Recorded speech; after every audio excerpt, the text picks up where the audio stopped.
ഇപ്പോൾ ഈ കഴിഞ്ഞ ദിവസം രഞ്ജി സാറടക്കം പറയുന്നുണ്ടായിരുന്നു ഇനി ക്യാരക്ടേഴ്സിനടക്കം നമ്പർ ഇടേണ്ട സാഹചര്യം. പേരിടാൻ ഇനി പേരൊക്കെ ബുദ്ധിമുട്ടാണ്.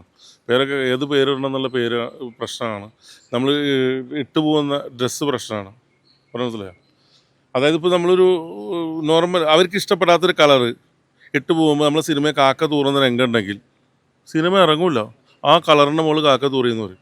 അല്ല, അവരോടൊരു ഇൻഫോർമൽ കോൺവെർസേഷന് ശ്രമിച്ചിരുന്നു. എന്തുകൊണ്ട് ഇതിന്റെ ഒരു അത് പറയാൻ തയ്യാറല്ല. അത് പേപ്പറായിട്ട് തരാം, പേപ്പർ ഒഫീഷ്യലായിട്ട് പേപ്പറായിട്ട് തരാം. അവർക്കൊന്നും പറയാനില്ല. നേരിട്ട് പറഞ്ഞാൽ ഞങ്ങൾ അപ്പോൾ തന്നെ ശരിക്ക് സെൻസർ കഴിഞ്ഞാൽ നമ്മളായിട്ട് കൂടിയിരുത്തി അവർക്ക് ബുദ്ധിമുട്ടുള്ള സീനുകളെ കുറിച്ച് ചോദിക്കണം. അതിന് ഞങ്ങൾ പറയണം. മാറ്റം പറ്റാമെന്ന് ഞങ്ങൾ മാറ്റം പറയാം. അങ്ങനെയൊക്കെയാണ്. അവർ പറഞ്ഞല്ലോ ഞങ്ങൾ അറിയിക്കാറുണ്ട്. 7 ദിവസം കണ്ടാണ് അറിയിച്ചു. ഈ അറിയിപ്പ് തന്നെ വേറെ ആരോ പാക്ക് ചെയ്ത് കൊടുക്കുന്ന. അവിടെ ഇരിക്കുന്നവർ ഒരിക്കലും ഉച്ചരിക്കാത്ത വാക്ക് പോലും ഇതിൽ ഉച്ചരിച്ചിട്ടുണ്ട്. അവിടെ ഇരിക്കുന്നവർ മലയാളി ഇല്ല. അവർക്ക് ഒരിക്കലും ആ വാക്ക് കിട്ടൂല. ഏത് മറ്റേ ഡയറക്ടറി നോക്കിയാലും അല്ലെങ്കിൽ ട്രാൻസ്ലേഷൻ ചെയ്താലും അത്രയും വ്യക്തമായിട്ട് വാക്ക് കിട്ടൂല. ആ വാക്ക് വരെ ഇതിൽ തിരിച്ച് മനുഷ്യൻ ചെയ്തു വന്നു.